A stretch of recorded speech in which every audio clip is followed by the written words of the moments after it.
Hey there, in this video, I'm going to walk you through on how to log into Reliance Labour.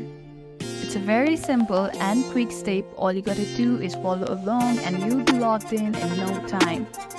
First thing first, open it with preferred web browser.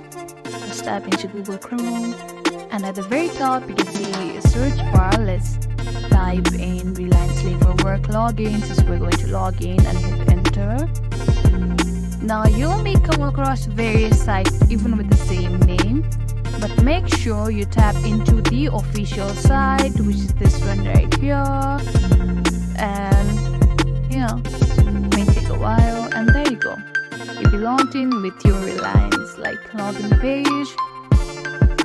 In here at the very top you have to select your DMD, either TMD or NMD like that. Once you select that, you have to type in your username and your password for that, and that's it.